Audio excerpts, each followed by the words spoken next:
Bismillahirrahmanirrahim. Assalamualaikum warahmatullahi wabarakatuh. Apa kabar teman-teman mahasiswa? Semoga bahagia dan semangat selalu. Selamat bertemu di pertemuan perdana mata kuliah Praktik Ibadah dan Tahfidz. Di sini saya akan menyampaikan beberapa poin terkait dengan mata kuliah Praktik Ibadah dan Tahfidz yang diawali dari definisi, tujuan, kemudian dilanjutkan dengan deskripsi mata kuliah dan juga capaian pembelajaran mata kuliah. Dan tidak lupa nanti juga dibahas tentang tema atau materi yang akan kita bahas selama satu semester ini. Oke, untuk yang pertama adalah definisi praktik, ya, karena seperti kita tahu praktik ibadah dan tahfidz itu terdiri dari 3 kata. Yang pertama adalah praktik, kedua adalah ibadah, dan yang ketiga adalah tahfidz. Oke, kita masuk pada definisi praktik. Praktik itu sendiri diambil dari bahasa Belanda praktic, ya, dan juga ada yang menyatakan diserap dari bahasa Inggris practice. Nah, jadi bisa diserap ya dari bahasa Belanda practice dan juga bahasa Inggris practice. Adapun dalam bahasa Arab, praktik itu sendiri adalah dari kata mumarosah, ya, mumarosah atau muzawalah, yang artinya adalah praktik, latihan, kemudian juga pembiasaan. Berikutnya dalam Kamus Besar Bahasa Indonesia, nah ini yang sering kita jadikan rujukan dalam mengambil definisi secara etimologi. Praktik itu memiliki arti pelaksanaan secara nyata dari apa yang disebut dengan teori, ya, atau perbuatan dalam upaya menerapkan teori. Nah, jadi secara etimologi atau secara bahasa dapat kita tarik kesimpulan bahwasanya praktik itu adalah menerapkan, membiasakan, ya, atau melatih diri kita untuk menerapkan teori-teori yang sudah ada.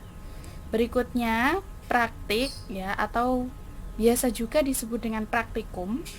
Nah, praktikum itu sendiri apa? Praktikum itu sendiri dimaknai sebagai pengajaran yang bertujuan agar peserta didik atau kalau dalam konteks ini mahasiswa mendapat kesempatan untuk melaksanakan dalam dunia nyata apa yang telah diperoleh melalui teori-teori tersebut. Berikutnya ada definisi ibadah. Oke. Ibadah ini sendiri, ya, adalah hal yang mungkin tidak asing lagi karena ini melekat dengan kehidupan kita sehari-hari, setiap menit, setiap detik, ya. Nah, ibadah itu sebenarnya dari kata apa? Ya, ibadah berasal dari bahasa Arab abada ya'budu ibadatan, ya, merupakan bentuk masdar dari abada yang artinya penyembahan, kemudian juga pengabdian, ya, pemujaan, ya, pemujaan, ketaatan, dan memiliki sinonim dengan kata nusuk. Oke, berikutnya dalam mu'jam, ya, mu'jam al-lughah al-arabiyyah al-mu'asyirah, ya, itu dinyatakan bahwa kata ibadah adalah sesuatu yang dilakukan oleh mukallaf. Nah, dalam hal ini adalah kita semua ini sebagai mukallaf, yakni orang-orang yang dikenai syarak sebagai sarana mendekatkan diri kepada Allah, atau dari dalam versi Arabnya itu disebut dengan ma yu'addihi al-mukallaf taqarruban ilallah. Nah, di sini juga disebutkan contohnya, diantaranya itu ada sholat, ya, zakat, dan lain-lain. Selanjutnya ada kata ibadah dalam ma'ajim al-Arab. Itu disebutkan kata ibadah merupakan bentuk masdar sama dengan yang atas dari kata abada yang bermakna khudu, ya, khudu atau patuh kepada Allah atau Tuhan dengan cara menjalankan syariat agama. Nah, dari sini ada kata khudu, barangkali bukan term yang asing di telinga kita karena sering kita mendengar ada kata khudu, ada kata khusyuk. Kata khudu dan khusyuk itu bedanya apa sih? Nah, kalau kata khusyuk itu lebih merujuk pada hal-hal yang bersifat batin. Ya, jadi kefokusan pikiran kita, kefokusan hati kita itulah khusyuk. Adapun khudu itu lebih kepada kefokusan atau ketenangan, kepatuhan dalam segi fisik. Jadi misalkan kita sedang sholat, khusyuk dan khudu itu harus diperhatikan. Berikutnya ada pendapat dari Yusuf Al-Qaradawi ya dalam kitabnya Al-Ibadah fil Islam, bahwa asal usul ibadah itu adalah tunduk kemudian juga merendah. Ya, ini juga sesuai dengan hakikat ibadah itu sendiri ya, sebagai sikap tunduk dan merendah kita kepada Allah, yaitu Sang Pencipta. Yang terakhir ada pendapat Abdul Wahab An-Najdi dan Sulaiman bin Abdullah dalam kitab mereka. Itu disebutkan bahwasanya ibadah adalah puncak ketundukan dan kepatuhan, atau bisa juga disebut dengan puncak cinta dan kelekatan bagi yang melaksanakan ibadah tersebut. Jadi disebut dengan puncak ketundukan, puncak kepatuhan seorang hamba. Nah, sebutan bagi setiap perkara yang dicintai dan diridhoi Allah. Nah, ini yang kedua. Jadi ibadah itu adalah sebutan bagi sesuatu hal ya, sesuatu hal yang dicintai dan diridhoi Allah. Jadi ketika kita melaksanakan sholat itu dicintai dan juga diridhoi Allah. Baik secara zahir, secara batin ya, baik berupa perkataan ya, qaul maupun fi'l maupun perbuatan. Nah, dari definisi ibadah ini bisa kita simpulkan bahwasanya secara umum kata ibadah itu diambil dari kata ibadah yang berarti tunduk, patuh. Nah, ibadah ini sendiri menjadi penting dalam dunia Islam sebagai apa? Sebagai perwujudan cinta kita kepada Allah dan juga bentuk syukur kita kepada Allah. Jika kita membahas kembali tentang ibadah, tentu teman-teman tidak asing ya. Jenis ibadah itu ada dua, yaitu ibadah mahdhah dan ibadah ghairu mahdhah. Ibadah mahdhah itu sendiri dapat dipahami sebagai ibadah yang jelas atau sudah ditentukan ketentuan syaratnya. Sementara kalau ibadah ghairu mahdhah adalah selain itu. Nah, kalau ibadah mahdhah ini sendiri contohnya apa? Contohnya adalah sholat. Ini sudah ada ketentuannya terkait waktu, syarat-syarat, dan jumlah rakaat. Sementara untuk yang ghairu mahdhah sebagai contoh adalah menyantuni yatim piatu. Nah, menyantuni yatim piatu sebenarnya ada esensinya di dalam Al-Qur'an. Akan tetapi di situ tidak dijelaskan menyantuni itu dalam bentuk apa, nominalnya berapa, itu kan tidak disebutkan. Jadi dalam hal ini ibadah itu ada dua tadi ya, ibadah mahdhah dan ghairu mahdhah. Namun secara spesifik nanti dalam mata kuliah ini kita akan mengacu pada ibadah mahdhah ya, yang sudah ada ketentuan syaratnya. Oke ya, berikutnya kita masuk pada definisi tahfidz. Tahfidz itu sendiri berasal dari wazan sulasi hafidhah ya, dan berasal dari hafadha yuhafidhu tahfidhan, yang artinya adalah memelihara, menjaga, menghafal dan juga merawat. Nah, di sini kata tahfidz itu seringkali disandingkan dengan kata Al-Qur'an ya. Kemudian muncul idiom tahfidzul Quran, tahfidz Al-Qur'an. Nah, tahfidz Al-Qur'an itu sendiri adalah berarti memelihara, menghafal ya, memelihara, menjaga atau menghafal Al-Qur'an. Nah, caranya bagaimana ya? Caranya salah satu di antara cara yang dapat kita tempuh untuk menghafal Al-Qur'an yaitu dengan sedikit demi sedikit membaca secara binazar ayat Al-Qur'an tersebut ya, secara tikror atau secara berulang-ulang. Nah, nanti kita juga bisa mengacu pada panduan-panduan sukses ya, atau kiat-kiat sukses tahfidzul Qur'an. Tahfidz itu sendiri merupakan tradisi yang sudah turun-temurun dan sudah ada sejak zaman Rasulullah hingga sekarang. Nah, ini juga menjadi sebuah bukti atas kebenaran dari ayat Al-Quran yang berbunyi A'udzubillahi minasyaitonirrajim. Bismillahirrahmanirrahim. Inna nahnu nazzalna dzikra wa inna lahu lahafizun. Ya, sesungguhnya kami yang menurunkan Al-Quran dan kami pula yang menjaganya. Penjagaan Allah itu dapat berupa penjagaan berdasarkan kekuasaan Allah maupun penjagaan dari umat muslim, ya, sebagai perantara penjagaan tersebut. Berikutnya simpulan dari praktik ibadah dan tahfidz itu adalah implementasi atau penerapan tentang teori-teori atau dasar-dasar tentang ibadah dan tahfidz yang telah didapatkan, ya, dengan dipraktekkan secara tepat dan benar sesuai dengan syarat.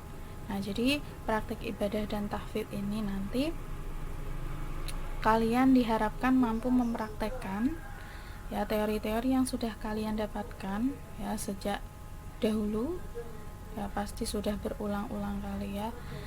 Nah, itu supaya dapat dilakukan secara benar dan tepat. Berikutnya, untuk praktik ibadah dan tahfidz di lingkungan IAIN sendiri merupakan mata kuliah yang fokus pada bidang ubudiyah dan tahfidz yang harus dipelajari, ya, dan dipraktekkan oleh mahasiswa, dan merupakan implementasi dari mata kuliah rumpun fikih yang mungkin sudah dipelajari atau sedang dipelajari sekarang. Berikutnya tujuan praktik ibadah dan tahfidz. Nah, adapun tujuan praktik ibadah dan tahfidz itu apa sih? Di sini saya memetakan ada tujuan secara personal dan tujuan secara institusi. Tujuan secara personal yang pertama adalah sebagai bentuk tasyakur, ya, rasa syukur, tadabbur, kemudian juga tadzakur dan tafakur. Nah, jadi dari praktek ibadah ini diharapkan mahasiswa itu mampu mengungkapkan rasa syukur mereka atas hal yang didapat selama ini, ya, kesempurnaan fisik, kemudian juga nikmat-nikmat yang lain, dan juga memikirkan tentang keagungan Allah, ya, mengingat Allah selalu.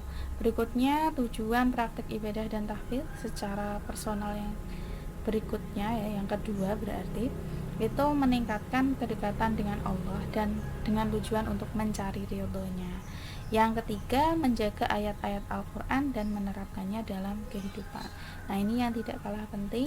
Jadi adanya praktik ibadah dan tahfidz itu menjadi ikhtiar kita sebagai umat muslim untuk menjaga eksistensi Al-Quran, ya, dengan cara eksistensi bacaan, eksistensi fisik Al-Quran itu sendiri maupun eksistensi nilai-nilai Qurani. Nah, itu yang diharapkan. Yang selanjutnya adalah tujuan praktik ibadah dan tahfidz khusus bagi institusi. Di sini adalah IAIN Kudus. Yang pertama yaitu membekali mahasiswa teori tentang ibadah dan tahfidz. Jadi nanti barangkali didapatkan wawasan-wawasan baru tentang ibadah dan tahfidz yang sebelum-sebelumnya belum pernah didapatkan. Nah, itu tujuannya. Yang kedua, membentuk karakter, ya, Islami mahasiswa dan juga menyiapkan kader sarjana muslim yang siap terjun di masyarakat. Nah, di sini ekspektasi masyarakat terhadap lulusan IAIN, lulusan UIN, ya, atau PTAIN itu sangat tinggi. Untuk apa? Yaitu untuk membantu mereka dalam hal ibadah. Misalnya untuk memimpin tahlil, ya, kalau dalam tradisi tahlil, kemudian juga mengimami sholat di masjid maupun di musola, ya, dan hal-hal lain. Nah, berikutnya yang ketiga itu melatih mahasiswa untuk terbiasa melaksanakan kegiatan ibadah, ya, dan tahfidz dalam ranah publik maupun non publik. Jadi di sini diharapkan nanti akan tumbuh semangat mahasiswa untuk senantiasa memperbanyak amal ibadah dan juga menghafalkan ayat-ayat Al-Quran baik di ranah publik maupun non publik. Kalau di ranah publik berarti nanti sesuai dengan yang kedua, yaitu membentuk karakter tadi, dan ini prakteknya nanti seperti apa ketika kalian terjun di masyarakat itu seperti apa ya. Nah, berikutnya ini adalah bibliografi ya, atau daftar pustaka. Maaf. Nah, dalam daftar pustaka ini ada beberapa referensi yang saya ambil. Nah, kalian bisa membaca ya. Ada beberapa referensi. Yang berikutnya adalah capaian pembelajaran mata kuliah. Yang pertama, menjelaskan tentang pengertian dan tujuan praktik ibadah dan tahfidz. Yang kedua adalah merumuskan status, fungsi, dan bentuk praktik ibadah dan tahfidz. Yang ketiga, menjelaskan prosedur ya, atau tata cara atau langkah-langkah dalam praktik ibadah dan tahfidz. Yang keempat, mampu menerapkan baca tulis Al-Quran dan menghafalkan juz 30 dalam sholat ya, sholat baik sholat sunnah maupun sholat wajib. Dan yang berikutnya menerapkan ya khotib atau khutbah Jum'ah dan pengurusan jenazah.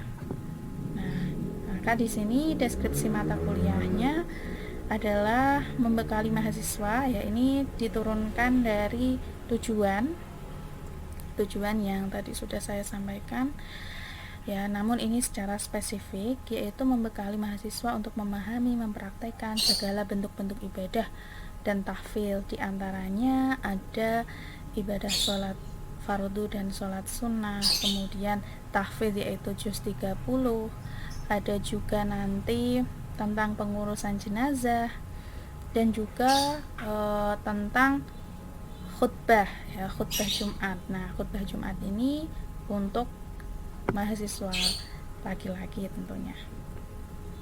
Nah, ini adalah materi perkuliahan atau tema perkuliahan yang akan kita bahas selama 1 semester.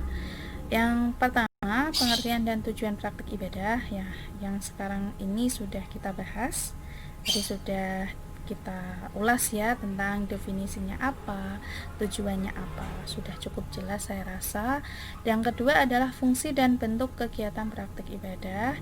Nah, fungsi dan bentuk kegiatan nanti kita akan membahas fungsi-fungsi dari kegiatan praktik ibadah itu apa, bentuk-bentuknya apa.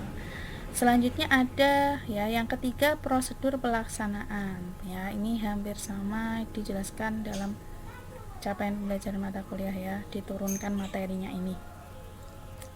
Nah, untuk prosedurnya nanti dijelaskan, misalkan taruhlah contoh tentang sholat wajib atau sholat fardu. Langkah-langkah untuk melaksanakan sholat fardu itu apa? Tentu saja yang pertama harus suci ya, harus suci dengan cara apa?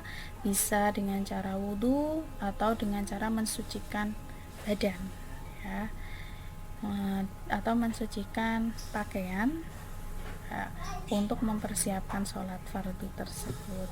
Berikutnya adalah membaca dan menulis Al-Quran dan menghafal juz 30 dalam sholat. Nah, ini tidak kalah penting ya, karena ini khususnya untuk hafalan ya, hafalan juz 30. Kenapa harus menghafalkan juz 30? Ya, karena juz 30 ini nanti ya akan sering sekali kita gunakan, khususnya dalam sholat, sering kali kita baca ya, dan tidak ada salahnya ketika kalian menghafalkan juz 30 ini. Insya Allah nanti akan bermanfaat, apalagi nanti kalian sebagai calon-calon guru pendidikan agama Islam. Berikutnya menerapkan praktik sholat wajib dan sholat sunnah ya, sholat wajib yang 5 waktu itu dan beberapa sholat sunnah. Berikutnya praktik khotib dan khutbah sholat Jumat. Nah, ini nanti khusus laki-laki. Untuk perempuan mungkin nanti alternatifnya adalah saya minta untuk kultum misalkan ya, kuliah 7 menit atau yang lain ya, karena tidak mungkin yang perempuan nanti menjadi khotib.